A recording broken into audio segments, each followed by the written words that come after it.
Well, tonight will be the first in a series on Bible geography, and I'm going to ask everybody to hold questions and discussion until I take a break. I will stop for questions and comments after each section, but I have several sections to run through, so please hold any discussions until then. So in preparing this subject, it's kind of a vast subject, Bible geography. The question is where to start. And I decided that there's no better place to start than, oh good, now my slide's not working. Okay, here we go. In Genesis chapter 1, verses 9 and 10, where it says, "And God said, let the waters under the heaven be gathered together into one place, and let the dry land appear. And it was so. And God called the dry land earth, and the gathering together of the waters called he seas. And God saw that it was good."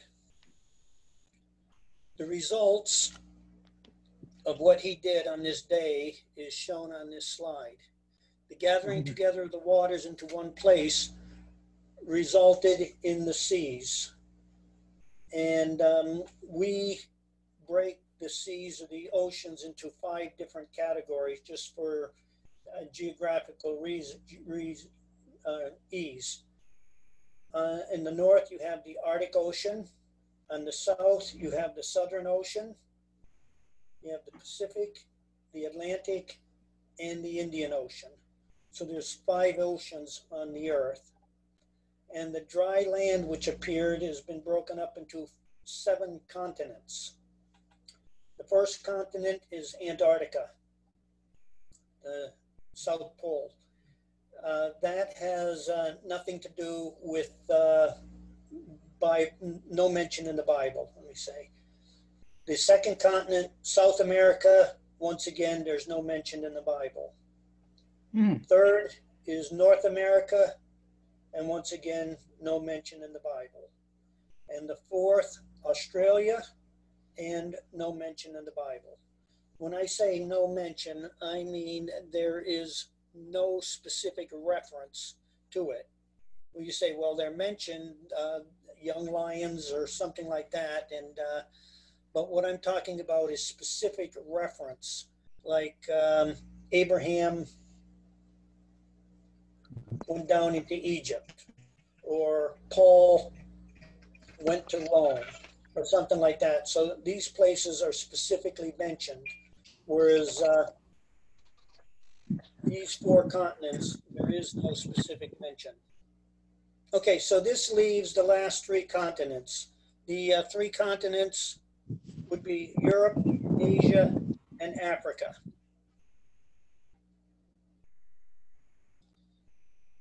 Now, Europe is mainly mentioned in the New Testament. So I'm going to leave that for later. Africa is mentioned 3 times in, 3 different countries in the Bible mention Africa. And Asia is the area where all of the Old Testament and much of the New Testament is concerned about. And of the continent of Asia, the Bible is concerned with this area here, which we call the Middle East. Now, just an aside, the name the Middle East came about when the British Empire had colonies all over the earth. And so they said the sun never set on the British Empire because they had colonies all over, India, Australia. So the British Empire here in London would refer to this area over here as the West. And they would refer to this area over here, China, would be the Far East. And this area in here, it would be the Near East. Well, as colonies broke away from from Britain, and Britain lost its authority, this area particularly did not like being called the Near East because it's European centric. You know, it's their relation to Europe, and they wanted to stand on their own. And so people began calling them the Middle East, and that name was acceptable to them and stuck and became the accepted name. So over here, we're the Western countries. Over here is the Eastern countries, and this is the Middle Eastern countries. Okay, let's take a look at the first continent that I'll speak of tonight, which is the continent of Africa. We can see it separated from the continent of Asia here at the Sinai Peninsula. And like I say, there are 3 countries mentioned in Africa. The first country is Ethiopia. That's mentioned in the Bible 45 times. Ethiopia is generally the area south of Egypt. Now, you didn't have Sudan in Bible times, so Egypt went as far south as it could, and anything south of Egypt was considered Ethiopia.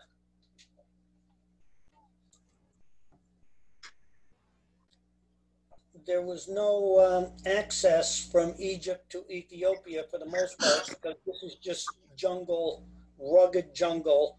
And so access to Ethiopia for the most part was across the Red Sea. So you came from Arabia into Ethiopia, into this area south of Egypt.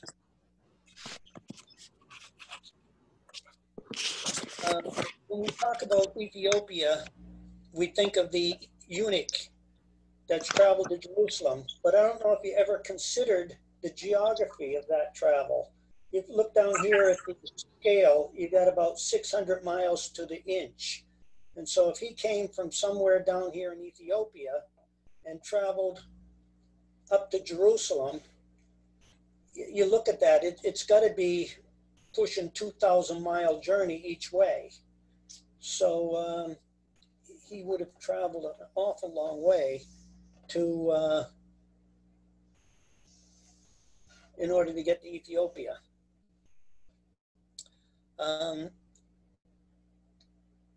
This area also down here south of Egypt was referred to as Cush.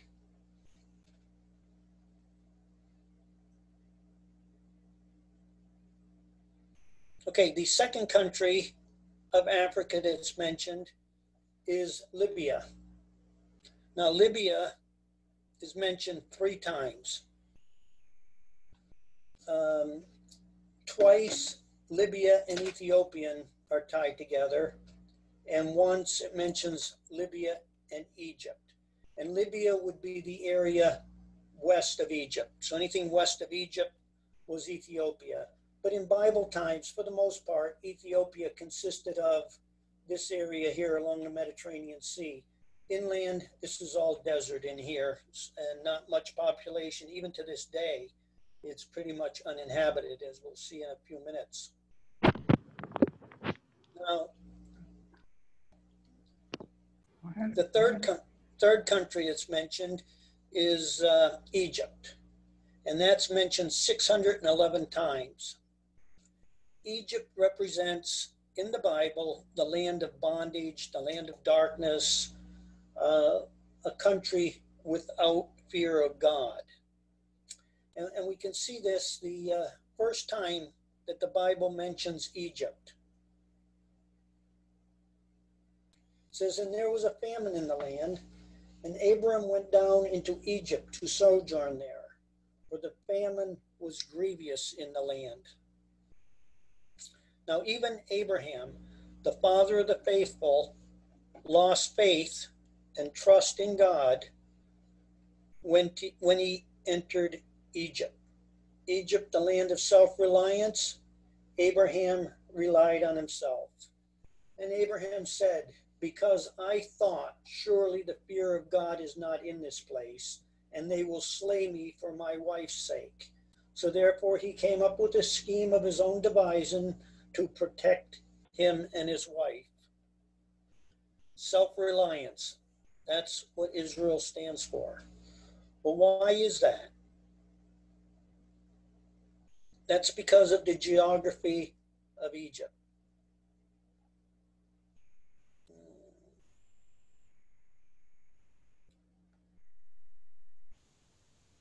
We can see what the men of Judah said after being defeated by Nebuchadnezzar, and most of them carried away captive. And they decided the best thing for them to do was to go into Egypt where they'll be safe. And Jeremiah remonstrated with them and told them not to go into Egypt, to stay in the land and serve the Chaldeans. But they said, no, we will go into the land of Egypt, where we shall see no war, nor hear the sound of the trumpet, nor have hunger of bread, and there will we dwell. So the land of Egypt we see noted for two things: no war and no hunger of bread. Why is that? Well, I said down here on the south of Egypt, you have rugged jungle. On the west, you have hundreds of miles of nothing but desert. If an army was going to attack Egypt from the west, you figure an army marching, 10, 15 miles a day, it would take them the better part of a month to get over to the population centers of Egypt. So there was no fear of attack from the west. From the north, you have the Mediterranean Sea, so they were protected on that side. So you got desert, you got jungle here, rugged jungle that people wouldn't come through. You got the Red Sea on the eastern side. The vulnerability is right here at Suez. And the Egyptians had several major cities, armed cities, that was there, and the greater part of their army was here to prevent any attack. And as long as they protected this area, they did not have to fear war nor the sound of the trumpet. And the people inland in Egypt remained safe.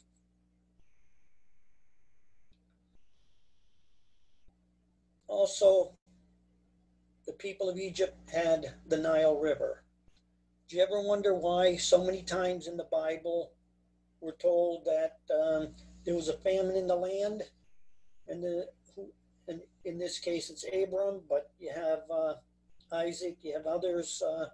When there's a famine, they went into Egypt to sojourn there because the famine was grievous in the land of Egypt, in the land of Israel. Well, why not Egypt? And that's because of the Nile River. Every summer, the Nile would overflow its banks, bringing fresh topsoil from the inland of Africa, from those tropical jungle lands. It'll bring fresh topsoil. It flowed across Upper Egypt, flowed into the Lower Egypt, into the Nile Delta, and brought them new topsoil and a lot of moisture every summer for them planting. They simply waited each year for the Nile to bring them fresh water and fresh topsoil for their crops. They'd go out and plant and have plenteous harvest. The Nile River, therefore, was one of their main gods, which they worshipped.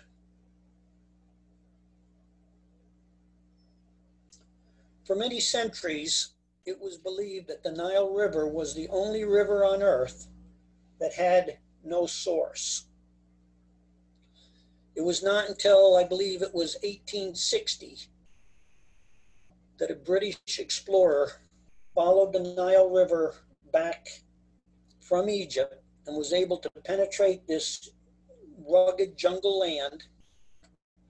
And he explored it all the way back into Central Africa. And here's Uganda, Kenya. You went right back into Central Africa to what you call Lake Victoria. I believe it was Livingston that explored this area down here, but I forget the name of the explorer that followed the river back to Lake Victoria.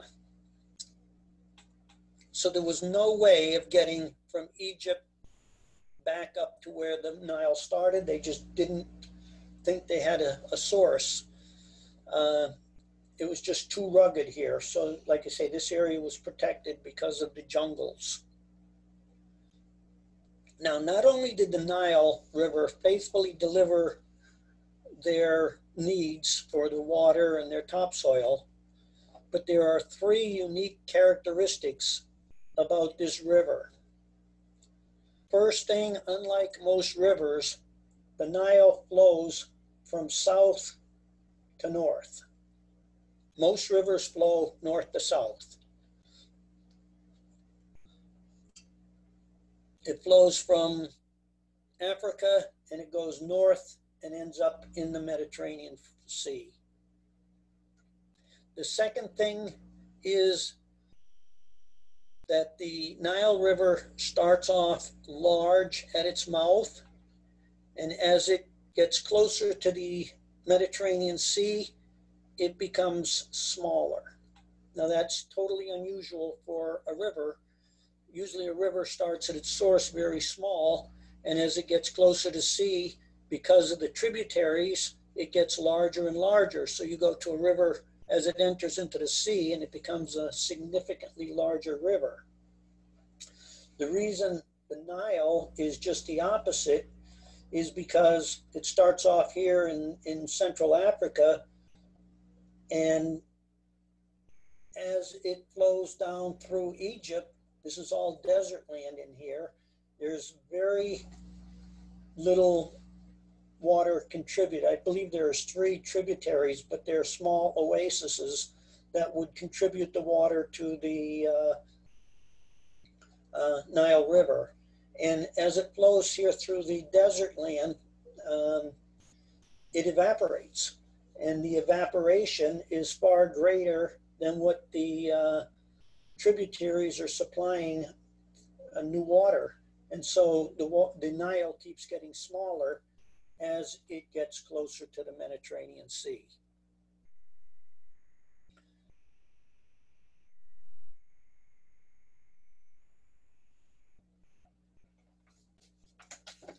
The third unique characteristic is that the Nile floods its banks every year in the heat of summer.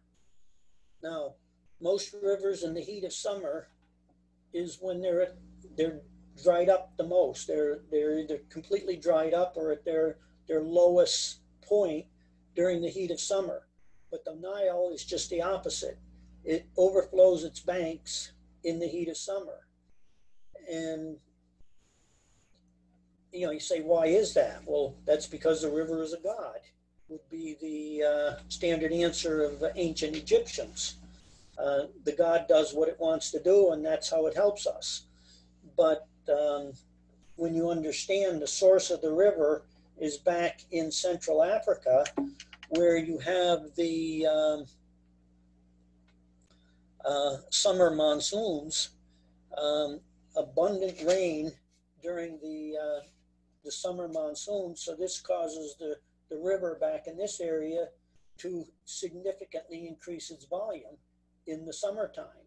And so the Nile, like you say, overflows its bank there in the heat of summer. So therefore, because of these characteristics and because the people of Egypt trusted in the Nile, that was their god. And their God was faithful to them. Each year they had plenty of food and they had a lot of protection. And it didn't matter what was transpiring in the rest of the earth. They were isolated from it. That's why the people of Israel said, let's go down to Egypt. There's plenty of food and we don't have to worry about war. And that's what Egypt was noted for. and it was the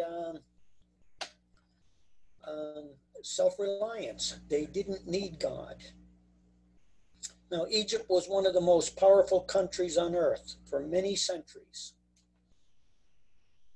But Ezekiel prophesied that it would become a base nation. And so it did.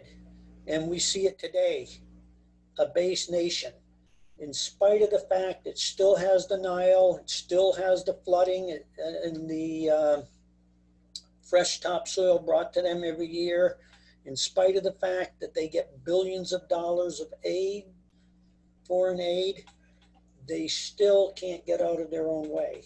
They are still one of the base countries of the earth, just as Ezekiel said they would be.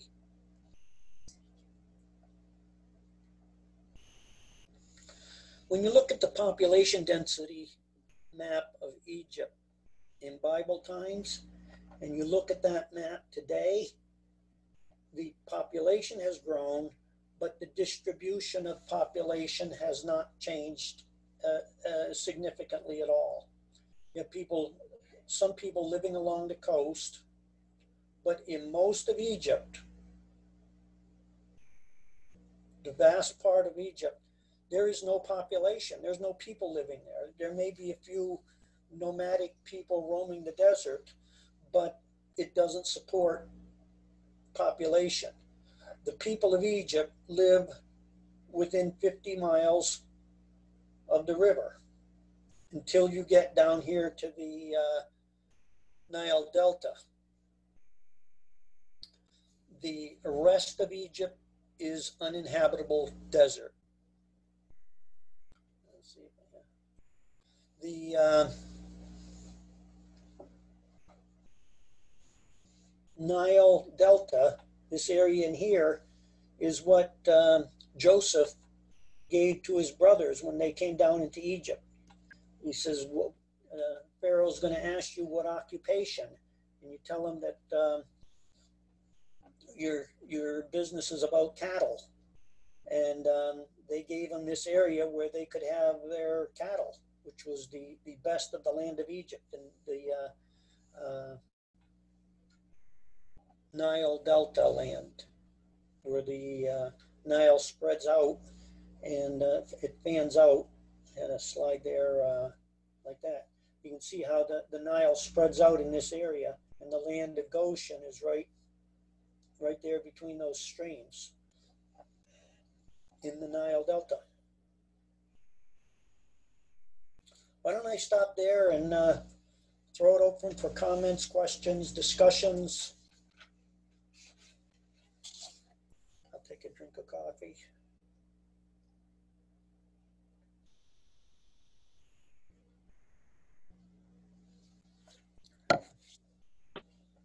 I think David muted everybody, but you can unmute yourself.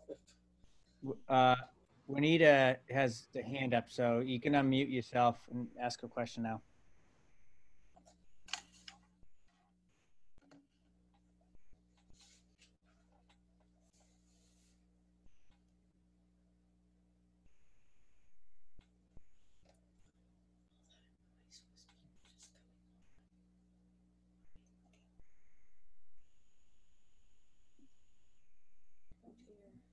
Juanita, do you know you raised your hand?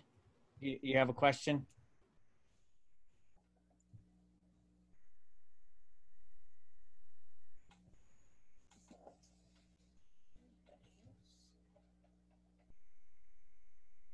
I don't know. Anybody else have any questions? Don't have to be questions. You can be comments, expansion of what I said. Gary just unmuted himself. I'm muted. Yeah, you're good. This is a little off the subject, but when Jacob and the brothers all went to see Pharaoh, and Joseph told him to say I always get it mixed up, to say your, did he say, flocks? And anyway, he said the opposite from what he was supposed to say. Did anybody have any question, any comment on that? Or I may not be seeing that right.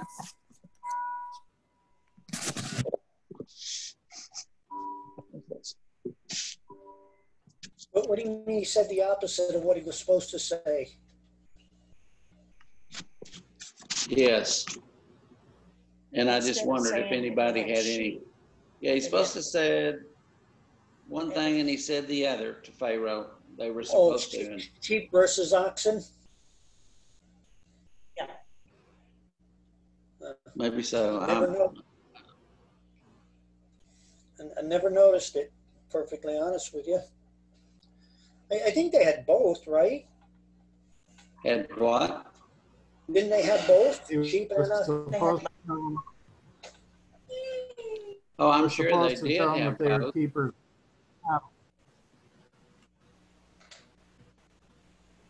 because shepherds were a abomination to Egypt.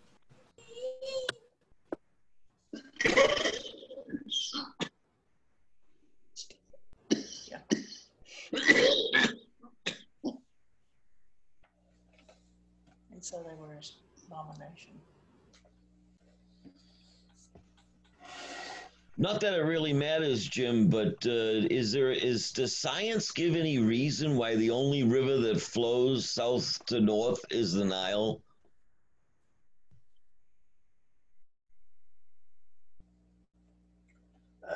I don't know.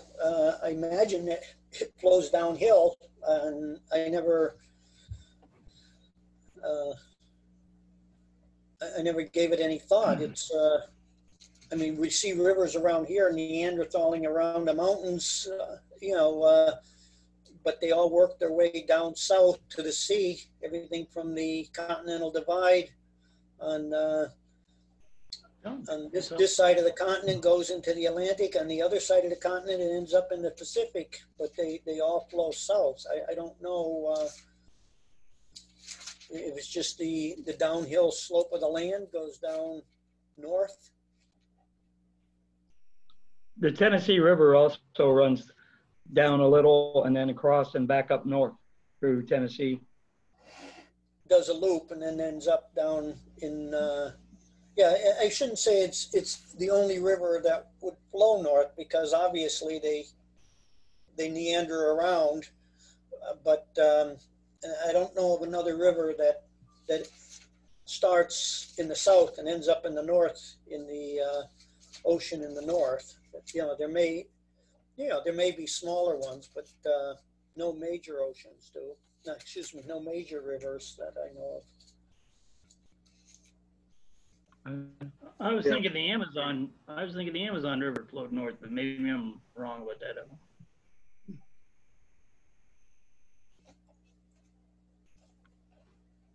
Yeah, Brother Jim, just kind of a simple answer, I guess. It says rivers always flow downhill, like you're saying. It's a common misconception that something about the earth forces most rivers to flow south. Plenty of rivers flow north, including the Nile, which gathers from high elevation lakes in the African Rift Valley. Yeah, I can't say it's the only river, but it's it's going to flow downhill. But I don't know why most rivers flow south versus north, and it's I mean, that's one of the things the ancients believed as making it into one of their gods, because it was it was something that they saw as a mind of its own, doing its own thing. And there's good scientific reasons for it. Obviously, it's not a god doing its own thing, but it just flows the topography of the land. But it's and that's what God condemned Pharaoh. He condemned one of the prophets. I think it may have been Jeremiah, Isaiah. One of the prophets, anyway, condemned Pharaoh and says, "Because thou hast said, the river is mine, I have made it. Therefore, thus saith the Lord." He was going to destroy Egypt and destroy Pharaoh at that time, because he took the credit for making the river instead of giving God the glory. And says God, whose name is jealous, is a jealous God. He does not want us to attribute anything to ourselves. The command is to recognize that all we have is of God. And the fact that the Pharaoh prided himself in the river, the Pharaoh considered himself a god, and the Nile was a god. And the Pharaoh worked with the Nile, and the Nile worked with the Pharaoh, according to the Egyptian belief. And then this Pharaoh said, I've made that river. It's following my direction. And then God said, because you said that, Egypt's going to be taken out. That was also why one of the first plagues was to turn the river to blood, which had the effect of making it useless, and to kill all the fish. As the river stank. It wasn't a god that smelled nice anymore, and that it killed their life source was not just the crops from irrigation and the flooding of the Nile, but they had plenty of fish that it brought with it. And by doing it, changing it to blood, demonstrated to Pharaoh that that was going to be a military takeover of Egypt. Whereas when Christ turned, the water to wine, it represented a change in water to a doctrinal change of a new covenant in wine, where this was going to be a military fight.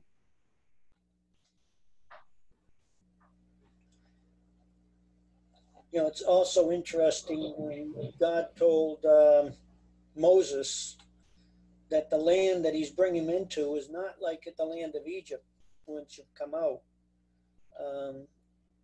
He says it's not like Egypt where you watered it with you watered the land with your feet, but the land whither the Lord thy God bringeth thee is a land that I forget exactly how he said it, but that the Lord watches over. The Lord takes care of it. The Lord waters it. In Egypt, they watered it with their foot, or what they did was, you see in the Delta, if I just scroll back, there's a lot of little smaller streams. This large river breaks into smaller streams, and they would take these streams and they would, with their feet, dam them up and have the water flow and do this part of their garden, and then open it up and have it do another part of their garden. And they can control they did it really irrigation, only they controlled the channels that the waters went to for different parts of their crops. And so they could always have fresh water for their crops. And God told him, he says, I'm taking you out of this land, and I'm going to bring you into the land up here. And this isn't like the land you came out of, where you watered the land with your feet. This is a land that the Lord thy God takes care of, and it required them to trust in him. But you see the attitude of the people of Israel. Let's go back into Egypt where there's plenty of food. And when Ezekiel remonstrated, it was Ezekiel that remonstrated with them and said, the problem is you're serving the Queen of Heaven. And they said, well, when we served the Queen of Heaven, we wanted nothing. We lacked nothing. But now, since we left off serving the Queen of Heaven, we're impoverished. And their decision was go back to Egypt and serve the Queen of Heaven.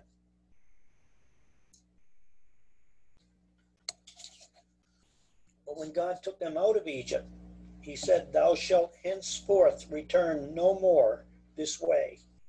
That was an edict that he gave them. You're leaving Egypt, never go back. And like you say, Egypt represented the land of self-reliance. It was something they were put into such hard and bitter bondage for one reason, to make them loathe Egypt, to make them see that Egypt isn't fun and games. They couldn't get out of there quick enough. It was a terrible situation that the Jews endured as slaves in Egypt. And on top of that, then the Pharaoh takes the boys and throws them into the river, and kills their firstborn, killed their males. And it was something that, as an Indian,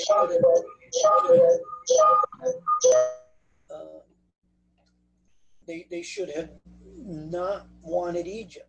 But it didn't take them too long before, since they left Egypt, that they forgot about the hard bondage and the cruel things. And we remember the leeks and the onions and the melons. They decided, and all we have is this light bread, and our souls loathe this light bread. We want to go back to Egypt. So that was the generation that perished.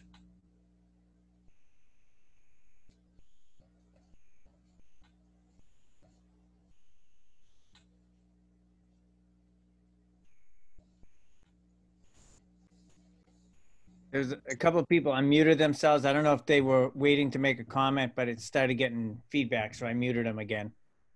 If you have something to say, then you can unmute yourself now and ask it.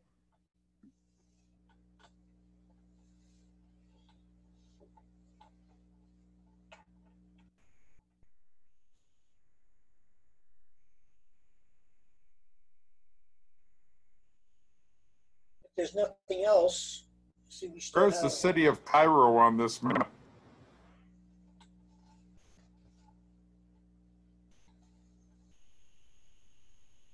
Cairo. Let me see if. Or does it encompass all of the delta? Well, Cairo, I show in this map, it's just before the delta splits. So if I go back to the other map, it would be in this area here. Okay, and the pyramids were just south of that. Yeah, the pyramids are down here, but there are pyramids just west of Cairo, not very far. We had a hotel in Cairo, and we could look to the west and see some of the pyramids. The Sphinx was there, and some pyramids too. But most of the pyramids are down here. Luxor, which is, further up the Nile. We didn't get up there. Would have been nice to, but got to Cairo, and I met a woman that we had met in Israel when we were touring Israel, and we left Israel and we came down to Mount Sinai and spent some time here, and then we went over to Cairo. I got to Cairo.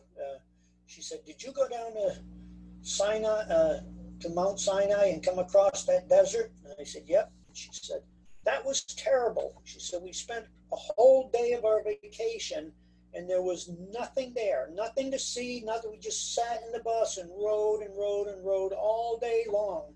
And I said, to me, that was the beauty of it. It was unbelievable. You just go up one hill and down another and up another, and every brink of the hill you crossed was just more of the same. And we had this diesel bus, and you could hear the diesel just lowering in the low gear to get up some of these windy mountain hills.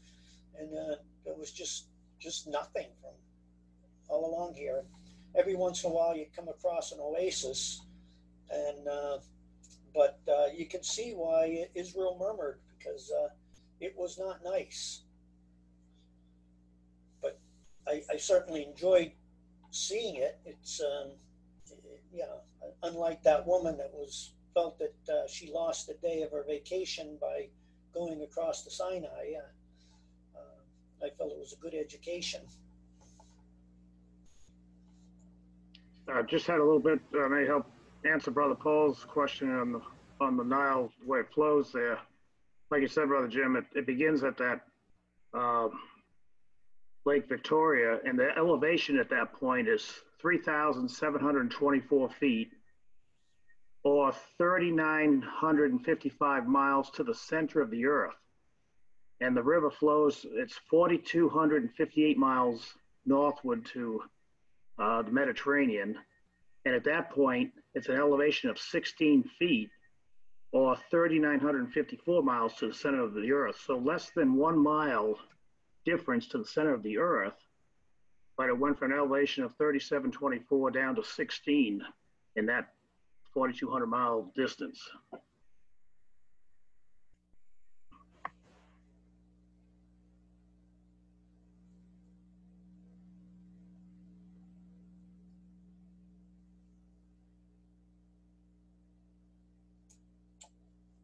When Moses fled from Egypt, where would he have gone?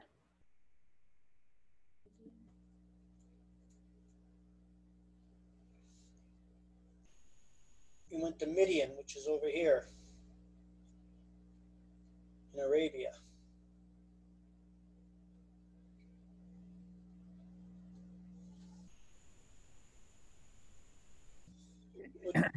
So, but he married an Ethiopian, right? Yes, and one of let's see, that would be back here. So he would have fled across to Sinai and come out here to Midian. According to Josephus, says that Moses, when he was in Pharaoh's house, became the captain of the Egyptian military and made an attack against Ethiopia and defeated Ethiopia. And that's where he obtained his Ethiopian wife as a prize of battle.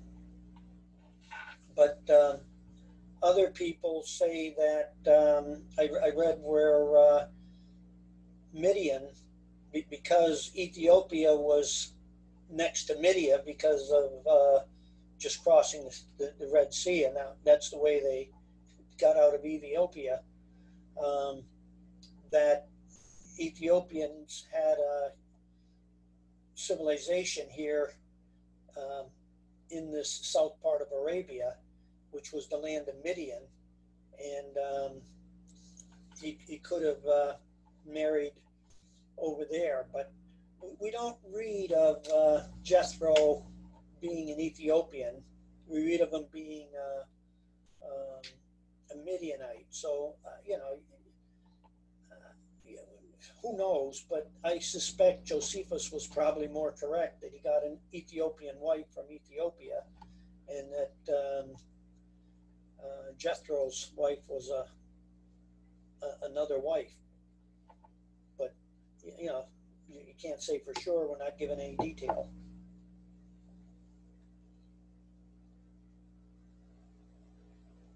When you look at where Moses led the children of Israel, I don't know how many of you have seen that video where there is evidence that Mount Sinai is over here in Arabia. And there's several valid ideas why. One is Paul talks about Sinai, which is in Arabia. Two, we know that Moses was over here in Midian or Arabia when he was taking care of his father's-in-law's sheep. Now it said, and Moses went to the backside of the mountain. I don't know if the backside of the mountain meant he went over here into the Sinai, or whether he was somewhere still over here in Arabia. But anyway, he started off here in Arabia in Midian, and he went to the backside of the mountain where he saw the burning bush. You look up different ideas on the Exodus, and a lot of them have them going through the Sea of Reeds, which is bypassing up here. But we're told that God did not lead them out by the way, what is it, the way of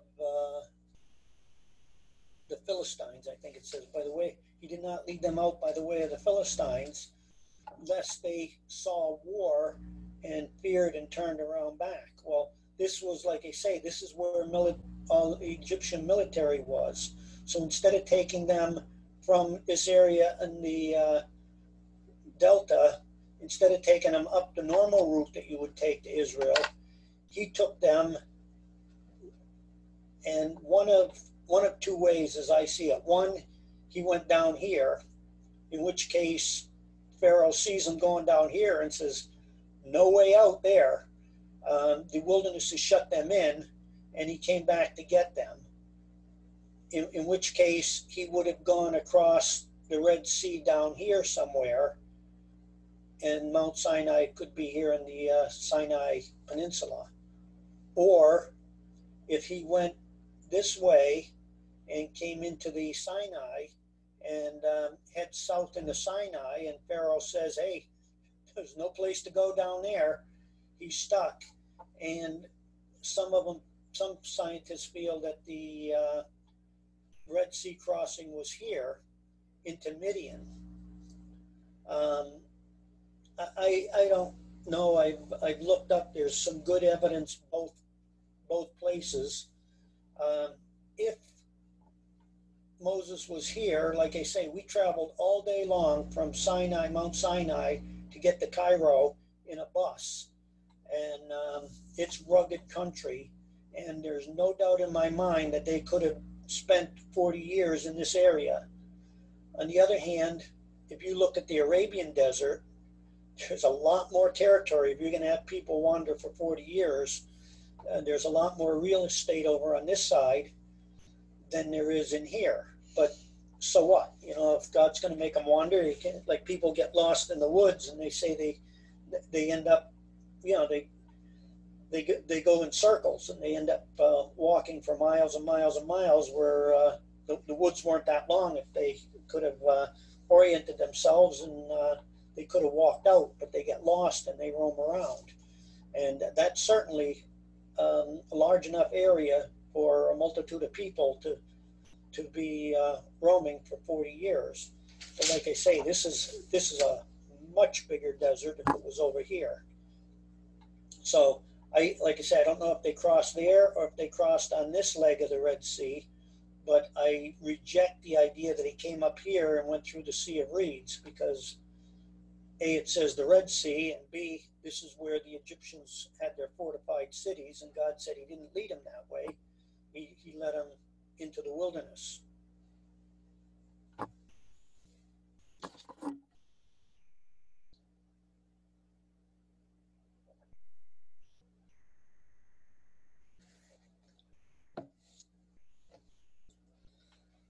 If you want, I can take 5 minutes and just touch on the next continent. Like you say, there's nothing much to do with Europe. Let me just finish up by showing a map of Europe. Europe is dealt with mainly in the New Testament, and I'll cover that in another class later on. We'll follow the journeys of Paul and that information.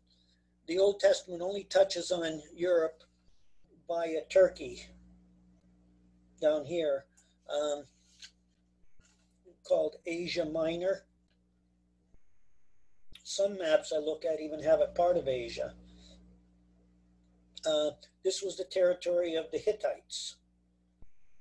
They were up here in this area in the north and into Turkey. Skeptics did not believe the Hittites existed until the scientific discoveries in the 20th century. The only record until then of the Hittites was the biblical record. But most of the scientists were looking at Asia and the Middle East, as we call it, and they didn't find the evidence there. But as they did excavations in Turkey, they found there was a huge civilization of the Hittites. And since that time, they found evidence for the Hittites in documents both in Assyria and in Egypt in further excavations. Now, the continent of Europe is composed of 5 peninsulas. One is the Nordic Peninsula, or Scandinavian Peninsula, it's sometimes called, consisting of Finland, Sweden, and Norway. Then you have another peninsula down here. It's called the Iberian Peninsula, and it's Spain and Portugal.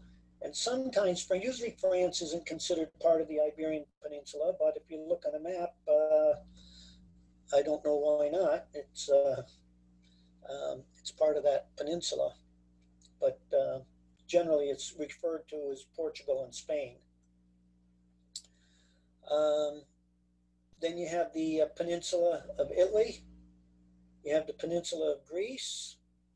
And Turkey isn't usually considered a peninsula, but you look at it, it looks like a peninsula to me. When I say peninsula, we're talking about a piece of land jutting out into the water.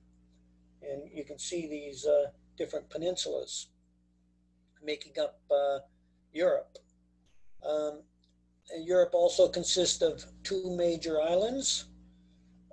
You have the British Isles and Iceland. And the British Isles, United Kingdom, Britain, Wales, Scotland, and Ireland. And then you have the main body of Europe here. You have some of the big countries, of course, you have France and Germany, Poland, Ukraine, Romania, Hungary, Turkey, Greece. You have, that's one of the peninsulas, but that is Europe. And like I say, outside of the Hittite kingdoms, we don't really have much Old Testament dealings with the continent of Europe until we get into the New Testament, where Paul's journey, and where Paul leaves Syria and he travels mainly through Turkey, but then he also goes up here into Macedonia and Greece, and he finally ends up in Italy. And he said his goal was to get to people in Spain, and according to tradition that he's done that, but according to the scriptures, the account leaves off with him here in Rome, and that's all we know of his life scripturally.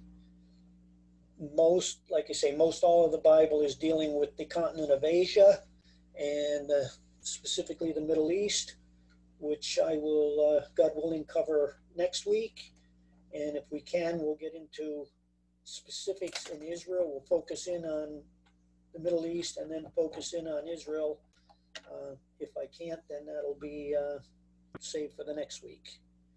But I'll just throw it open for the last few minutes. If we have any discussion on any of those things. Jim, this is Peter. Unrelated to your talk, before we sign off tonight, we should discuss the next Sunday.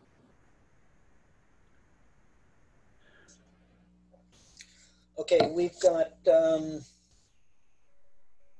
think, 40 people on right now, so why don't we take that up just as the Boston Ecclesia rather than doing it now. Jim, I had a question, but Yeah.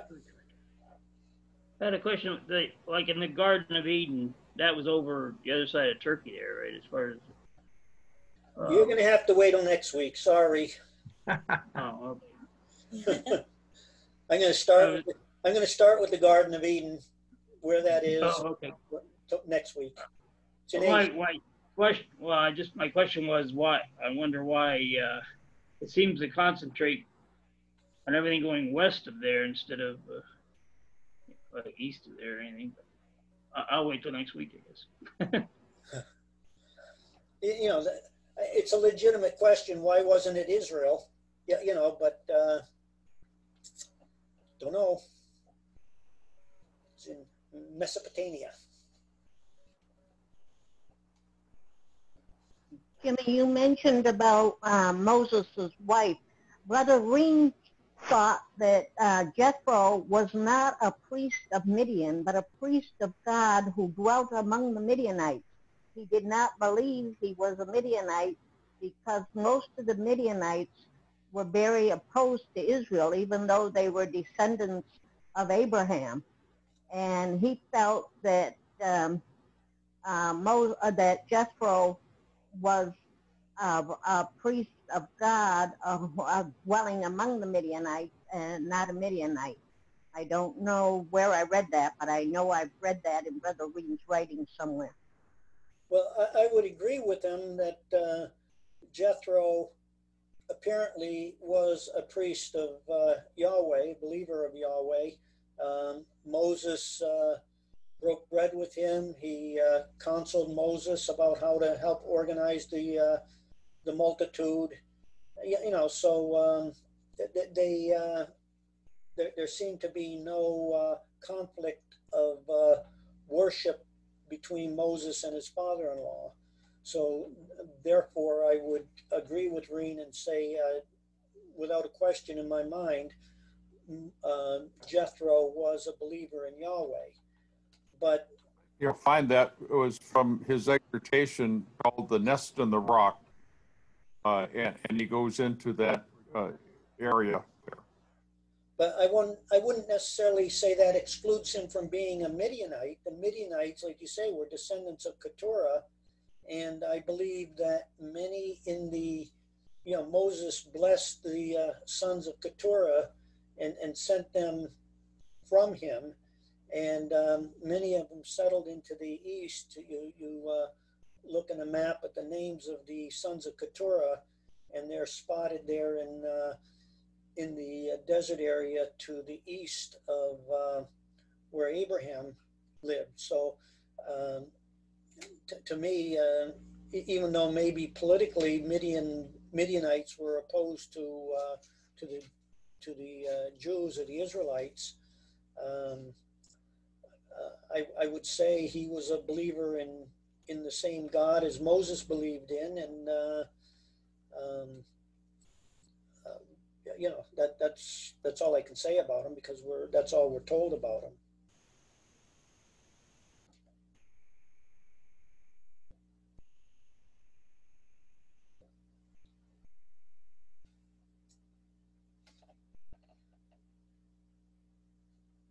Well, I see our time has expired. I don't have a list of who's on, but Paul, are you still on? Can you close in prayer, please? Yes, I can. Eternal and merciful God, thou who dwellest in the heavens most high, hallowed be thy great and thy glorious name. Once again, we bow our heads submissively before thy throne of mercy at this time to thank thee for allowing us to gather together in this fashion. We pray that each and every one of us have gained in some small way from the endeavors taken here this evening, and that they may strengthen us onward to that day of thy Son's most glorious return. In that day we pray for mercy and a place in that soon coming kingdom. For it is through his name we ask thee and give thee thanks for all these mercies and blessings we shall continuously receive by thy stretched out hand. Amen.